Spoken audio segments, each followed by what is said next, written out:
louvamos, Senhor. Jesus, nós te entronizamos. Te agradecemos, Pai, pela tua graça. Tu és santo. Tu és o Deus presente. O Senhor é Rei dos Reis.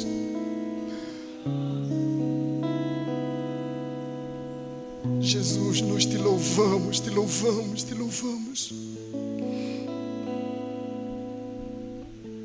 Tu és Senhor sobre todos os exércitos existentes na face da terra.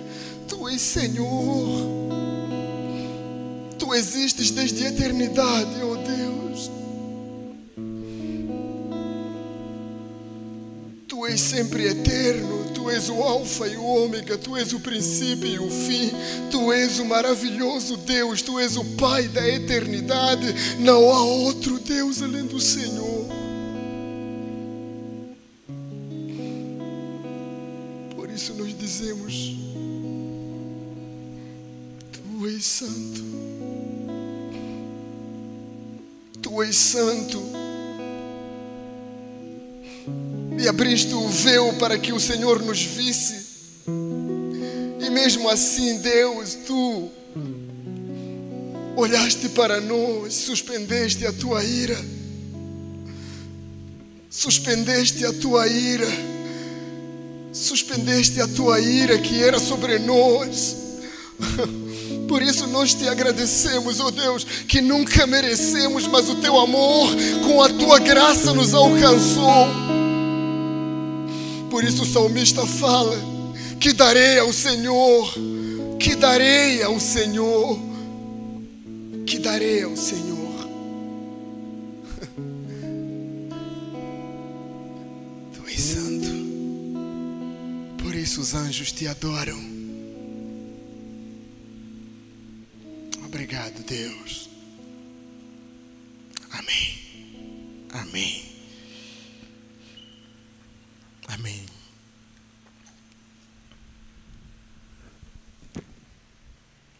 Gente, eu acredito que a presença de Jesus, ela constrange qualquer um. E eu sempre vou usar essa analogia, que onde um vento tão impetuoso, tão forte, como um tsunami, como pode passar por um lugar e não deixar marcas? É impossível. Imagina Deus, todo poderoso. Imagina Deus, todo poderoso, Criador do universo, capaz de fazer o universo pela sua palavra, habitando em você. Imagina, tenta abstrair-se um pouco. Imagina o universo, o Criador do universo habitando em você, habitando em mim. Eu não sou digno, não sou. A partir do momento em que eu me acho digno, Ele deixará de ser Deus. Mas a partir do momento em que eu me acho indigno, eu permito que o mover, o poder, a graça de Deus invade em meu ser. E eu sou constrangido por um grande temor e tremor. Amém? Um grande temor e tremor. Porque Deus, Ele nunca precisou de mim para que as coisas acontecessem. Mas Ele me coroou de glória como o único ser da criatura ou da criação que foi coroado à sua imagem e semelhança. Por isso você e eu somos seres dependentes totalmente de Deus e merecedores da sua graça. Eu quero compartilhar com vocês sobre a transformação de Jesus. Nós estamos falando sobre a justiça Mas eu quero abrir um parênteses nessa justiça de Deus, falar da transformação de Deus num ser finito, limitado e incapaz de entender os desígnios de Deus. A gente acha que conhece muito Deus, né? Quanto mais pensamos que conhecemos Deus, e Deus está cada vez mais, parece, jogando de esconde-esconde. Às vezes Deus quer jogar de esconde-esconde conosco. Sabe para quê? Para que nós o encontremos. E eu vejo que Deus, na sua presciência, na sua sabedoria, no seu conhecimento, Ele sabia que o ser humano, em algum momento da história, o ser humano se acharia o tal e cairia fora da graça de Deus. Abre comigo Gênesis, capítulo 3. Eu vou abrir um parêntese nessa reflexão que nós estamos fazendo sobre a justiça de Deus, e vou falar sobre a transformação de Cristo em nossas vidas. Gênesis capítulo 3.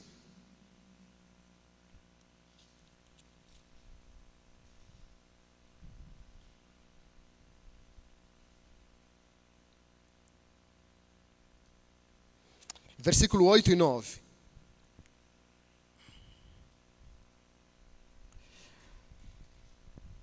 Quando ouviram a voz do Senhor Deus, que andava no jardim pela viração do dia, esconderam-se da presença do Senhor Deus, o homem e sua mulher, por entre as árvores do jardim.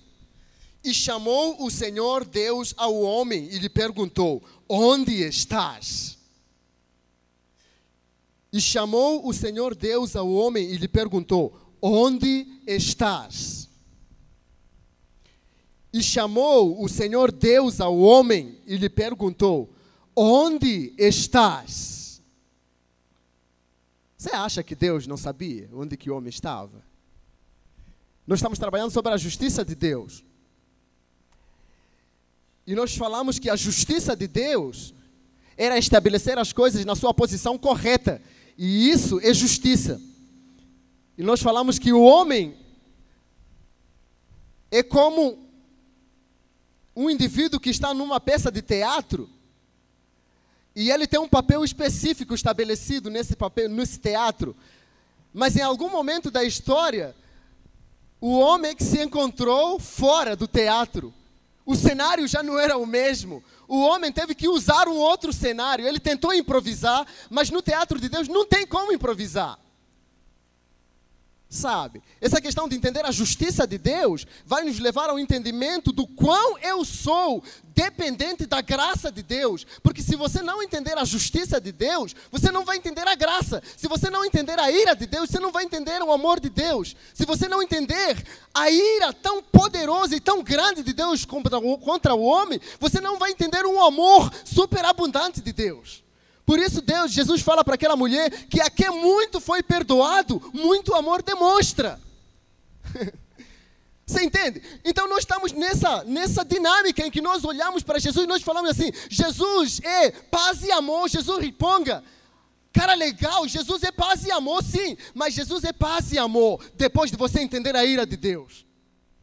E muitas vezes nós vamos para Jesus para Ele satisfazer as nossas necessidades, não para nós entendermos o amor suportável de Deus, porque Deus teve que nos suportar. Em Romanos 1 fala, não fala? Então, a justiça de Deus, querido, eu falei naquelas semanas anteriores que o passarinho está no seu lugar correto, o puf-puf está no seu lugar correto, os animais estão no seu lugar correto, mas o homem no teatro de Deus foi o único que disse assim: eu escolho não viver sob os decretos de Deus. E sabe o que aconteceu? Deus vem e pergunta: Adão, onde estás? Eu só estou vos dando uma meladinha do que eu vou pregar amanhã. Mas isso não está ao acaso. Sabe por quê? Porque Deus tem me incomodado muito. Que a igreja, ela vive um amor que não entende por que desse amor. Ah, não, Jesus, beleza, eu estava numa situação difícil, Jesus veio, eu aceitei Jesus e agora está numa boa. Mas e aí depois de um momento, eu estou em outro lugar do mundo, o meu pé está lá e o outro pé está aqui. E então, se o meu pé está do outro lado, está aqui, eu não entendo a ira de Deus. Romanos fala que a ira de Deus, ela vem sobre toda a impiedade. Eu estava conversando com o pastor Gleison, que ele já tinha lido a teologia de Gruden, que é um bom batistão. Ele entende que Deus, ele ficou irado em algum momento da história, porque o homem escolheu viver fora dos seus decretos. E já que ele é rei de todos os reis, ele é senhor dos senhores, ele é soberano, eterno, alfa e ômega, o princípio e o fim, o dono do universo, ele não dependeu de mim, mas a sua graça me alcançou. Mas antes da graça, ele mostrou a sua ira. Por isso, no caminhar do povo judeu, Deus estabeleceu sacerdotes. Sabe para quê? Esses sacerdotes entravam no lugar santo dos santos para poderem oferecer o sacrifício pelo povo. E nós dizemos assim, agora foi melhor, porque Jesus não precisou entrar no lugar santo dos santos e voltar para nós entendermos se a ira de Deus. Sabe o que acontecia? O povo ficava na expectativa. Será que o sacerdote vai voltar? Será que ele vai voltar vivo? Será que ele não vai morrer? Deus não vai fulminá-lo? Ficava naquela expectativa. Imagina uma nação inteira. Justamente por causa da injustiça do homem. Injustiça e iniquidade. Estar na posição incorreta. Romanos 1, ele vai descrevendo de uma forma tão interessante quanto o homem decepcionou Deus. Ele fala assim, que vocês eram inimigos de Deus. Ele fala assim, que vocês não mereciam a graça de Deus. Vocês estavam contaminados na vossa própria concupiscência. E nós vamos lá, encontramos um cara que fala assim, Jesus pode tudo, Jesus não pode tudo para aquele que não quer ouvir os seus decretos. Eu lamento. Jesus não vai fazer tudo o que você quer porque você quer. Jesus vai fazer segundo o seu decreto porque Ele é Senhor. Então nós como igreja precisamos de entender que Jesus é Senhor. Sabe o que é que Deus depois fez? Ele vai em abra comigo 2 de Coríntios. Eu acho interessante essa passagem porque ela nos mostra depois o Novo Testamento, né? O Novo Testamento da graça de Deus, da paz de Deus. O Novo Testamento da reconciliação com o Senhor, que se chama Nova Aliança. E essa nova aliança, quando chega, 2 de Coríntios, capítulo 5. Sabe, quando chega, ela fala assim, em versículo 17.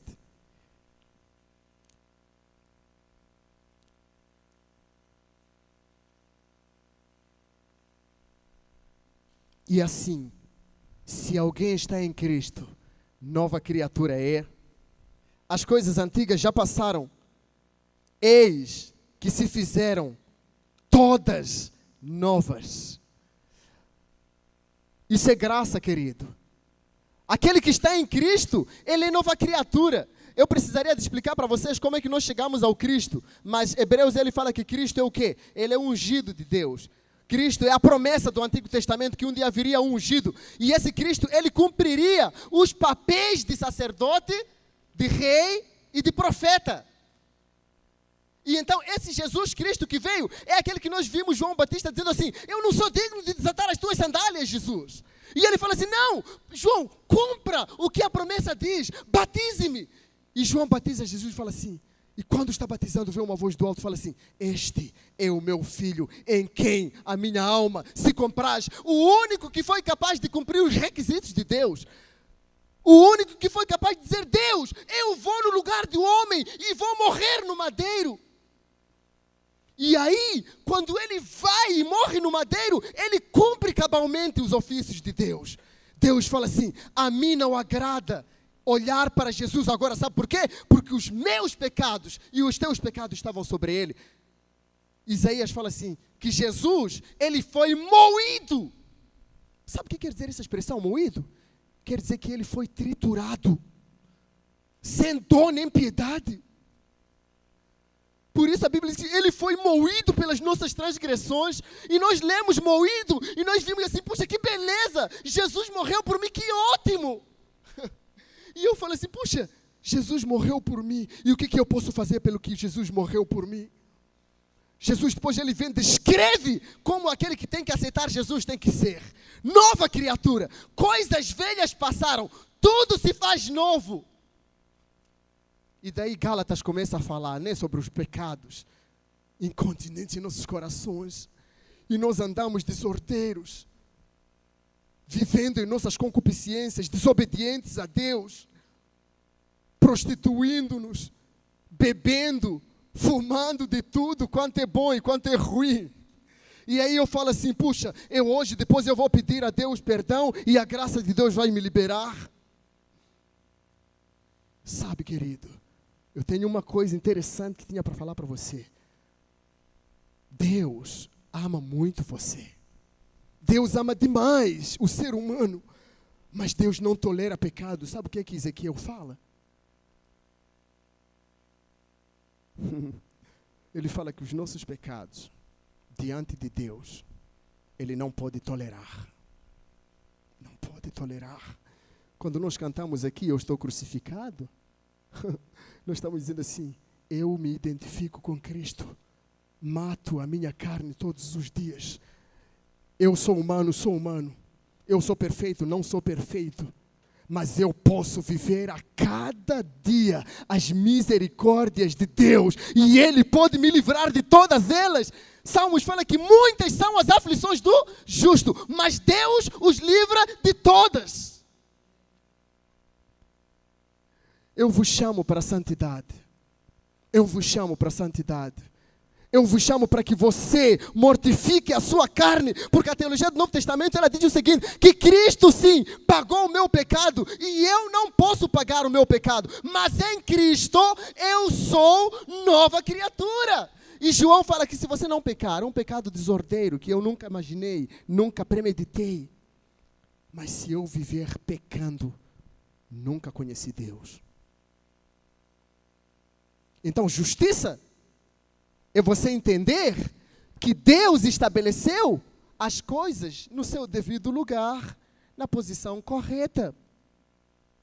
Aí nós olhamos Jesus e falamos assim, Jesus é um cara legal, Jesus é muito bom, Jesus ele não olha o meu interior. É claro que ele não olha o seu interior, mas ele espera de você. O que ele fala em João 15? Se as minhas palavras estiverem em vós, e vós estiverdes em mim.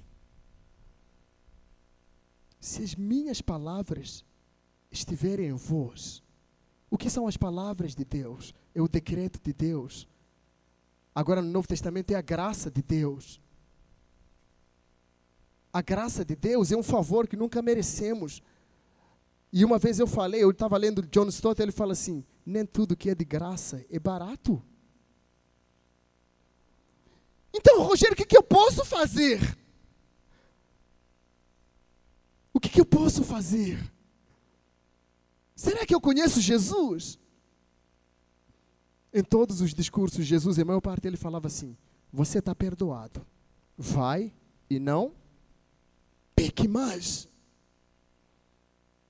Não peque mais, querido. Não premedite o pecado.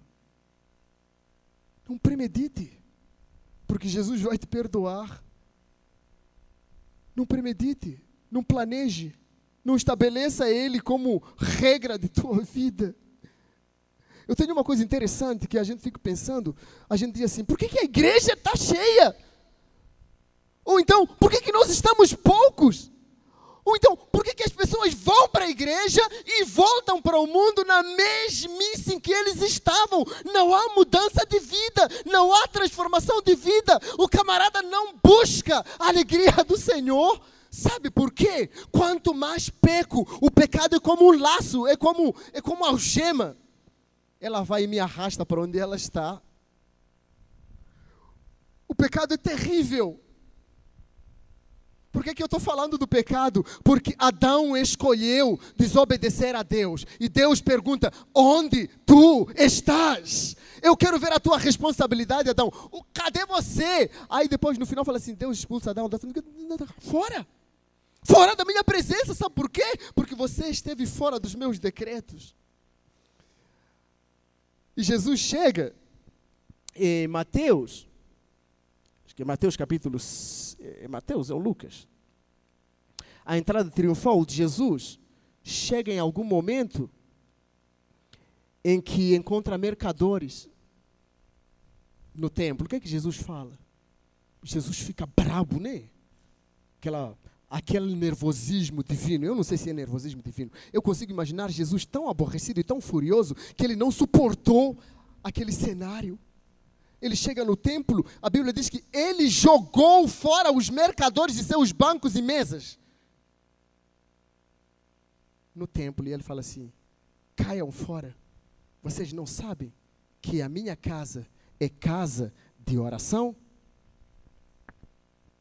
Deixa eu abrir para você.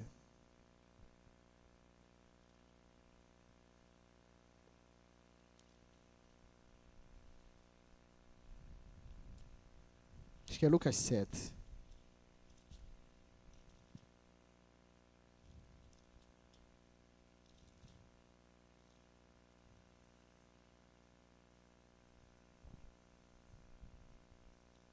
Não, Mateus 20. Mateus 21. Eu quero falar sobre a disposição para você aceitar o perdão de Deus. É uma questão muito, muito crucial para você continuar tendo uma vida com Deus, em vez de ficar se culpando, e se culpando, e se culpando. Mateus 21.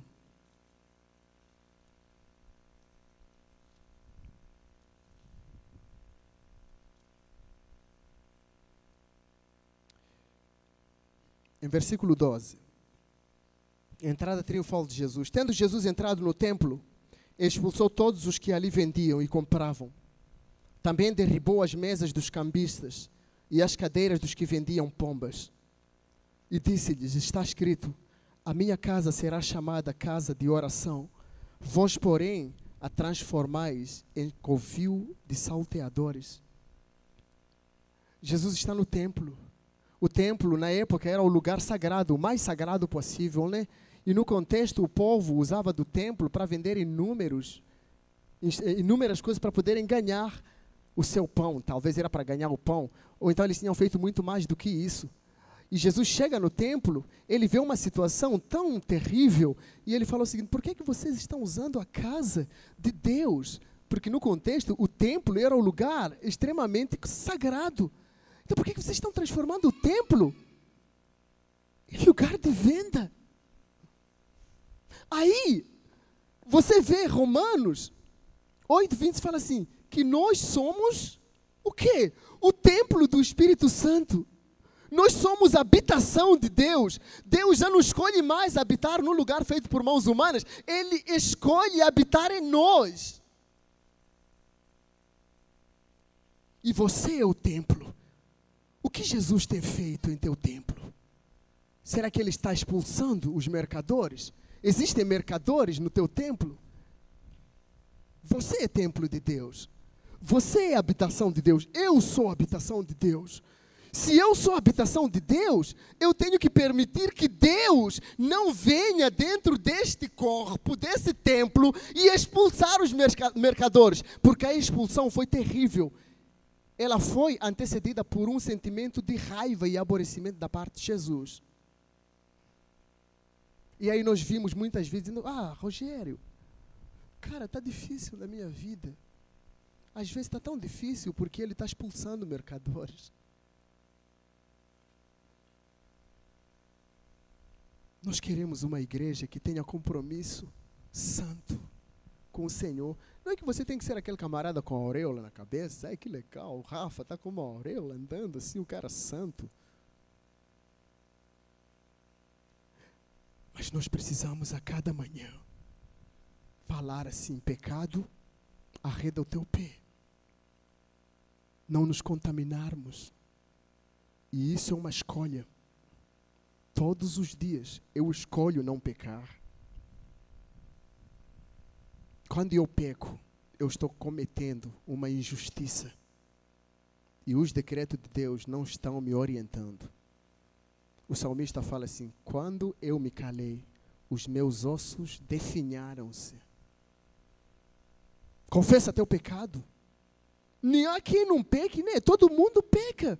Às vezes em palavras, muitas vezes em atos, outras vezes até em sentimento.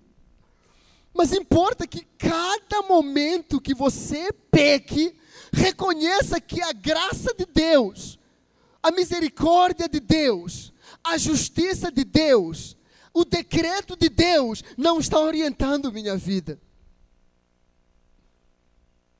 Não pode ser uma regra eu viver todo dia pecando. Thales canta uma música Fortunado, ele ficou tão feliz. Eu fiquei assim, eu acho que ele foi feliz por cantar essa música.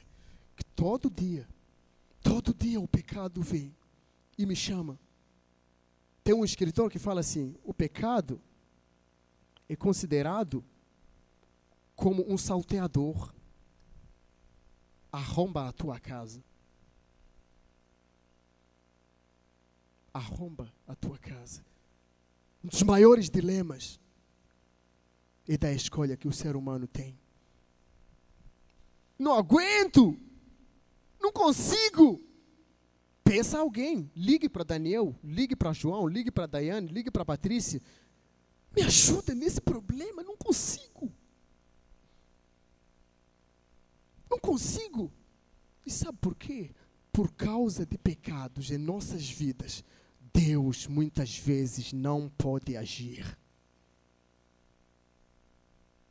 Isso é tão... Não é porque Ele quer se vingar. Porque os nossos pecados, eles fazem separação. Quando eu peco, automaticamente eu perco comunhão. É como aborrecer alguém. Quando você aborrece alguém, você perde comunhão. Não tem o mesmo... A coisa não flui da mesma forma. Por isso a gente valoriza o perdão. Se entre nós humanos podemos valorizar tanto um perdão, imagina Deus. Se o cara pisa no meu calo, eu já não consigo falar com ele, imagina Deus. Esse é o elemento mais prático que eu posso usar como modelo, como exemplo. Se eu aborreço você, e nós não podemos conversar, imagina Deus. Ele não tem como agir. Eu posso orar, pedir, ele não tem como responder, porque há um obstáculo. Há um obstáculo. Então, querido, por que eu estou falando sobre isso? Você precisa de conhecer Cristo pela graça. E essa graça que veio por causa da ira que Ele teve conosco desde o Éden. E essa ira, ela apenas foi tampada pela presença de Cristo em nossas vidas. E quando Cristo vem, Ele nos faz novas criaturas. E eu escolho a cada manhã viver uma intimidade maior ainda do que a do dia anterior. A minha esposa uma vez me falou uma coisa interessante. Rogério, às vezes, eu não quero falar. Porque estou tão aborrecida. Não quero falar. Aí eu parei e disse assim, engraçado, parece. Mas Provérbio depois fala isso. Que se um tolo fica calado, ele pode ter como sábio. Sabe, pecados em nossas vidas, eles devem ser tratados com tanta responsabilidade quanto milhões de dólares que eu tenho que ganhar. A igreja não pode ser alimentada por quantidades de pessoas. A igreja tem que ser alimentada pela qualidade da palavra que vem. Eu não estou preocupado com números. Eu não sei se vocês estão. Eu estou numa boa. A administração vem e eu estou louvando e adorando a Deus. Não importa se somos 2, 3, 4. Quem salva é Deus. Quem transforma é Deus. Mas eu estou preocupado que nós tenhamos qualidade de vida em Deus. Querido, seja aquele amado de Deus, seja o preferido de Deus, seja aquele que Deus tem prazer em dizer que esse é meu filho, em quem eu me comprazo, porque ele cumpre os meus decretos. Não olhe o que a Hillsong, o que a, sei lá, que igreja está fazendo. Olhe a tua vida com Deus.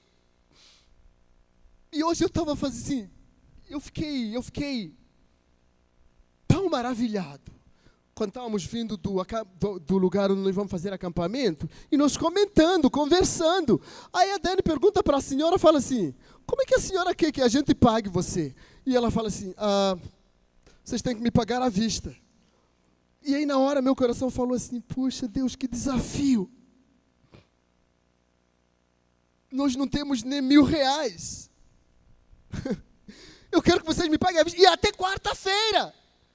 Aí Deus deu um glimpse, Ele falou assim, em minha vida, eu tenho que viver pela fé. Porque o que eu tenho não é o que Deus quer usar. Deus quer usar o que eu não tenho. E quando Deus usa o que eu não tenho, por quê? Porque eu estou vivendo de acordo com os decretos de Deus.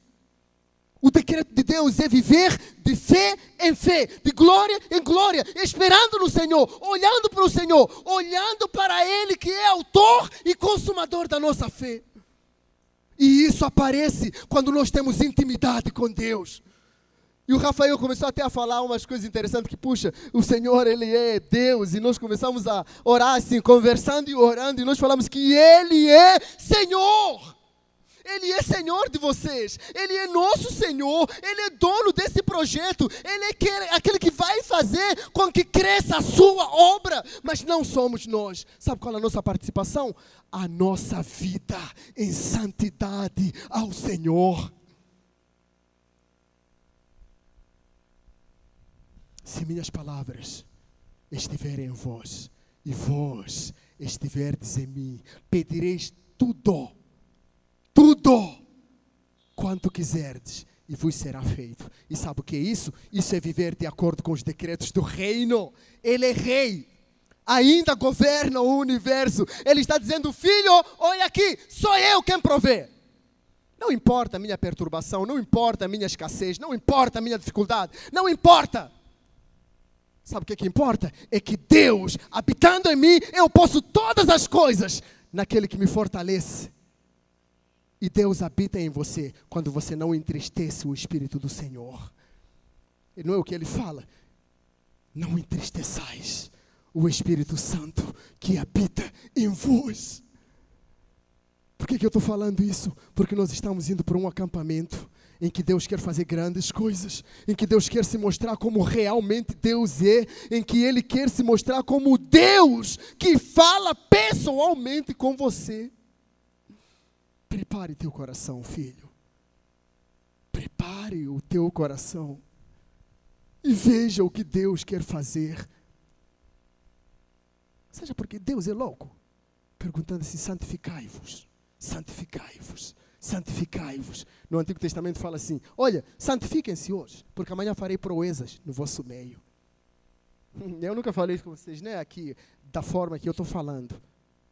Mas o Espírito do Senhor, Ele está me coagindo a chamá-los para perto dEle em santidade. E vocês serão muito usados por Deus. Grandes coisas Deus quer fazer em tuas vidas. Eu não sei se Deus agiu nessa época. Eu fiz uma oração tão simples.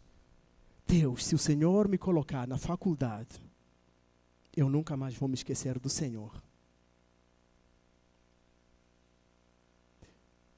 E passou ano. Um belo dia no meu quarto, Deus falou assim, Rogério, você falou comigo que se eu lhe colocasse na faculdade, você não ia se esquecer de mim.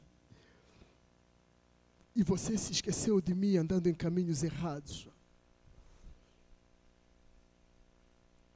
Eu disse assim, que coisa, hein? Agora o negócio virou para o meu lado. Aí eu disse assim, Deus, mas o Senhor sabe. Ei, Bill, eu sei. E eu fui me virando. Faculdade é lugar legal, né? Você conhece aquela gente legal, é farra. Quando não conhece Cristo, a vida é outra. Deu uma, deu duas, deu três, eu estava num mundão. E lá eu tive que aprender as melhores lições da vida que eu agora não mais vou fazer. Não experimente. Não experimente, filho.